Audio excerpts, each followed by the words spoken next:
There's only one way to find out. Merhaba, Bilgehan Demir ben. Fight Club Türkiye'ye hoş geldiniz. Canelo, Terence Crawford unvan maçının detaylarını konuşacağız ve bu programda kim kazanır, kim kaybeder onun da incelemesini yapacağız. Başlıyoruz.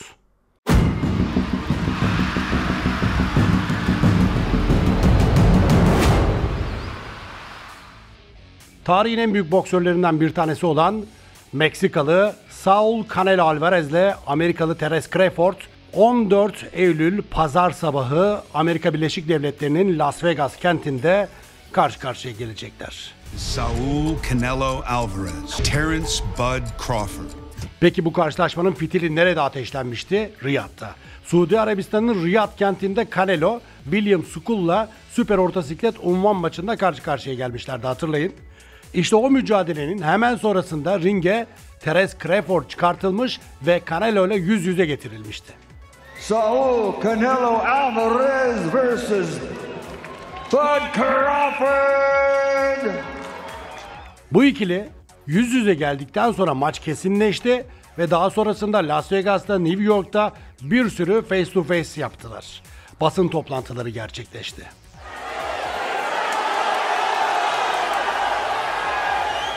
Ve artık maçın olduğu aya geldik. Ve sizlere Fight Club Türkiye'de bu programı hazırlama gereği duydum. Meksikalı süperstar Canelo 35 yaşında sevgili arkadaşlar. Kariyerinde 67 maç yaptı. 520 round karşılaşma tecrübesi var. 1.71 boyunda ve bu karşılaşmalardan 2 tanesi beraberlikle, 2 tanesi Canelo'nun mağlubiyetiyle ama 63 tanesi de sevgili dostlar galibiyetiyle bitmişti. 39 rakibini knockout etti Canelo. 4 ayrı siklette dünya şampiyonu olan bir boksörden bahsediyoruz. Saul Canelo Alvarez'den. Terence Crawford da 4 ayrı siklette dünya şampiyonu. Canelo sevgili dostlar süper yarı orta siklet yani 69.9 kiloya tekabül ediyor. Orta siklette 72.6 kiloya tekabül ediyor. Süper orta siklette 76.2 kilo ve hafif ağır siklette 79.4 kiloya denk gelen o siklette de Canelo şampiyonluklar yaşadı. Terence Crawford'la mücadelesi hangi siklette? Süper orta siklette. Yani son 11 maçının 10 tanesini yapmış olduğu siklette Canelo, Terence Crawford'u bir nevi konuk edecek. They don't come around every day. Ve Terence Crawford'a bakalım. Terence Crawford, Amerika Birleşik Devletleri'nin boksörü. Büyük maç olacak. 41 karşılaşma yaptı profesyonel kariyerinde ve bunların tamamını kazandı. Hiç kaybetmedi. Yenilgisi de yok, beraberliği de yok. Canelo'nun 2 beraberliği, 2 yenilgisi olduğunu sizlere aktarmıştım. 38 yaşında, 3 yaş daha büyük Canelo'dan. 31 kez rakiplerini knockout etmeyi başardı. Terence Crawford ve ters kart. Canelo düz kart bir boksör. 4 ayrı siklette dünya şampiyonluğu bulunan bir isimden bahsediyoruz, Terence Crawford'dan, tıpkı Canelo gibi. Eğer Canelo'yu yenmeyi başarırsa Terence Crawford 5. ayrı siklette dünya şampiyonu olacak. Sadece Canelo'yu yenmiş olmayacak.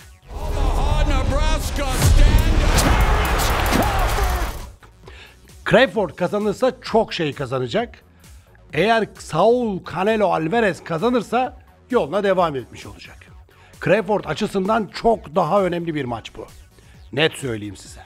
Peki Terence Crawford hangi sikletlerde dünya şampiyonu oldu? Bakın işin renginin değişeceği bir noktaya doğru ilerletiyorum sizi. 61.2 ve süper hafif siklet yani 63.5 kilo.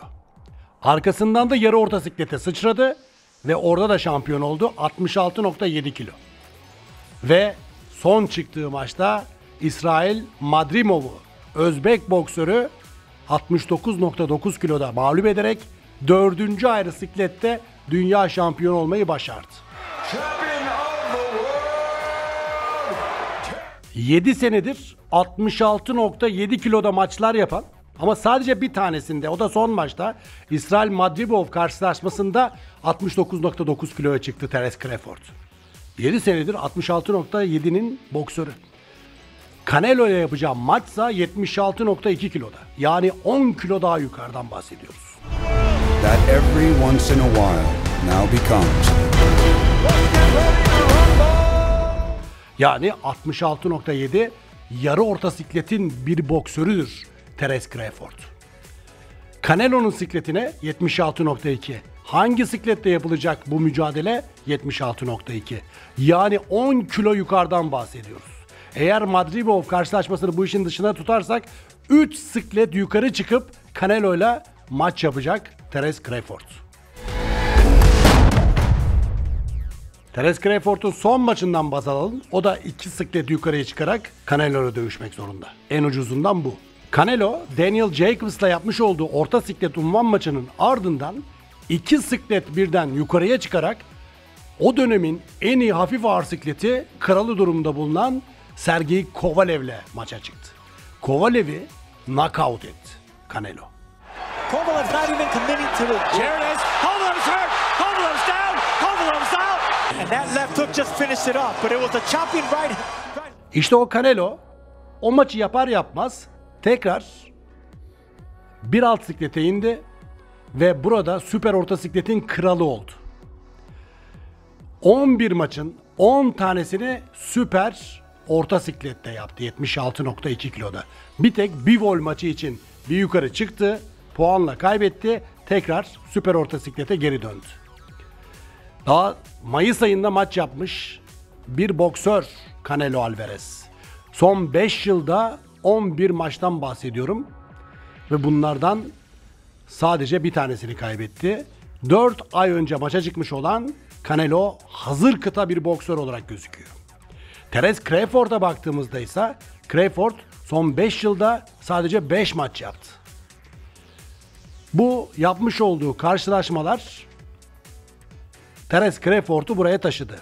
Son maçını ne zaman yapmıştı Terence Crawford? Tam 13 ay önce Madrimov'la süper yarı orta siklette unvan maçına çıkmıştı. 13 aydır ilk kez boks maçı yapacak. Canelo ise çok daha hazır durumda görünüyor açıkçası. Terence Crawford eğer kazanırsa Canelo'dan çok daha fazla şey kazanacağını sizlere aktarmıştım. Bunların en önemlisi sadece Canelo'yu yenmek değil, en önemlisi 5. ayrı siklette dünya şampiyonu olması. Eğer Canelo kazanırsa 5. ayrı siklette dünya şampiyonu olmuş olmayacak. 4 ayrı sikletteki şampiyonluklarına devam etmiş de olacak. Ama Canelo kaybederse Terence Crawford adını kimlerin yanına yazdıracak biliyor musunuz? Thomas Hearns, Sugar Ray Leonard, Floyd Mayweather. Bunlar 5 ayrı sikletin dünya şampiyonları. Onların yanına adını yazdıracak. Bu büyük bir başarı olur. Oscar De La Hoya 6 ayrı siklet. Manny Pacquiao'ya 8 ayrı siklette şampiyon. Onları geçmesi biraz zor ama çok acayip bir durum olacak sevgili arkadaşlar. Peki bunu başarabilir mi Terence Crawford? Şimdi maçın analizine geçiyorum. Pound for pound yani siklet gözetmeksizin en iyi boksörler sıralamasında birçok kuruluş listeler yaptı. Ring Magazine en çok onun söylediği liste dikkat çeker. 3 numarada Terence Crawford'u koymuş, 8 numaraya Canelo'yu koymuş en iyi boksörler arasında. Birinci sırada Usyk var. Herkes Usyk'i birinci sırada gösteriyor. Boxing Scene vardır. Orada da Crawford 2 numarada, Canelo 8 numarada. Bu da ciddi bir uçurum. Yani bu durumda ne oluyor? Terence Crawford Canelo'yu açık ara yeniyor. Pound for pound listesine göre. Bu işte bir gariplik var. Ben size söyleyeyim. Siz kahve çay içiyorsunuz, ben de içeyim biraz. Yudumlayayım. Şimdi de kim kazanır, kim kaybeder o kısma gelelim. Canelo Alvarez 11 farklı unvan kazandı sevgili arkadaşlar. 27 kez dünya şampiyonluk maçına çıkmış bir boksör. 520 round tecrübesi olduğunu aktarmıştım. Toplam 67 maçta. Böylesine bir boksör Meksikalı Canelo. Canelo Alvarez kendini ispatlamış bir boksör. Yendiği rakiplerle kendini ispatlamış bir boksör aynı zamanda. Bazıları vardır, bir sürü şampiyonluklar kazanır Ama yendiği rakipler çok cılızdır. Canelo öyle bir boksör değil. Golovkin'i 2 kez mağlup etti, 1 kez berabere kaldı. Kovalev gibi bir şampiyonu knockout etti. Billy Joe Saunders ki Chris Eubank Jr.'ı yenmişti hatırlayın. O dönemin en iyisiydi. Çıktı karşısına. Canelo onu bıraktırdı 8. rounddan sonra. 68-66 Canelo. You see Canelo landing big shots. Troops here at AT&T Stadium. He breaks down opponents and makes them weary of the shot.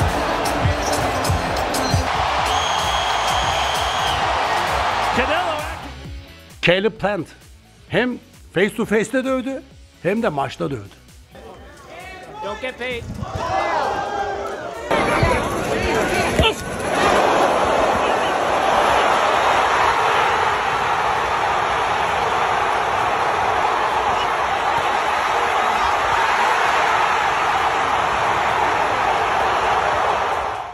Cermal'la karşılaşacak dediler falan filan, karşısına Cermel Charlo'yu çıkardılar. Onu da yendi. O tartışmalı bir maçtı.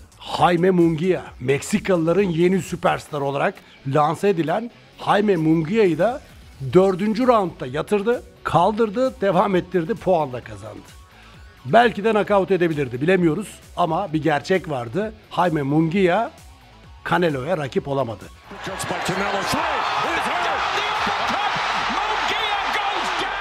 Belki çok sevdi diye, belki kendi vatandaşı diye, Jaime Munguia'ya olan sevgisi sebebiyle belki de onu knockout etmemiş de olabilir. Floyd'dan korkmadı, gencecikken çıktı ama yaşı bir kemale erdi. Sonrasında Canelo Alvarez, David Benavidez'le dövüşmesi gerekirken hep ondan kaçtı. Bu konuda da korkak yakıştırması kendisine yapıldı. Süper orta sikletin destroyer'ı yani yok edicisi durumunda bulunan David Benavidez'e karşı Canelo'nun maç yapmaması her zaman çok büyük eleştiri konusu oldu. Ben de aynı şekilde çok eleştirdiğim bir konudur. Canelo Alvarez, sen Bivol'e karşı çıktın, üst siklette yenildin. Kim de dedi sana? Şimdi çık Benavidez'le dövüş, kaybedersin, kazanırsın, knockout edersin, knockout olursun. Sana kim de diyebilir savaştıktan sonra? Sen süperstarsın. Ama şu ana kadar onunla maç yapmayı kabul etmediği için bu konuda onu korkaklıkla suçlayabiliriz. Terence Crawford'la maça çıkmamasıyla alakalı da çok fazla derecede eleştiri aldı. Sonunda kabul etti. Ama Canelo hep dedi ki, yahu kaçmıyorum, o benimle nasıl dövüşsün, kaç siklet altta adam gibisinden yaklaştı olaya. Canelo Alvarez öyle boksörleri yendi ki ben Callum Smith'leri, Rocky Fielding galibiyetini, Avni galibiyetini, Ryder galibiyetini hiç anlatmıyorum bile size. Erislandy Lara'yı yendi, Cotto'yu yendi bu adam. Gerçekten önüne çıkan çok büyük rakipler bunlar. Hepsini yenmeyi başardı. Terence Crawford'un da herkesi yendiğiyle ilgili bir sürü böyle konuşmalar geçiyor. Arkadaşlar bakın, Terence Crawford gerçekten çok iyi bir boksör. Yani 4 ayrı siklette dünya şampiyonu olmak öyle kolay bir olay değil. Tamam, kabul ediyorum. Ama Errol Spence Jr.'ı knockout ettiğiyle ilgili herkesin böyle bir anlatışı var. Arkadaşlar, Errol Spence Jr. trafik kazası geçirdi. Adamın kırılmadık bir yeri kalmadı. Boksa geri döndü. O Errol Spence Jr.'ı knockout etti Terence Crawford. Sean Porter'ı knockout etti diyeceksiniz. Yahu Sean Porter dediğimiz adam kariyerinin son maçını Terence Crawford'la yaptı.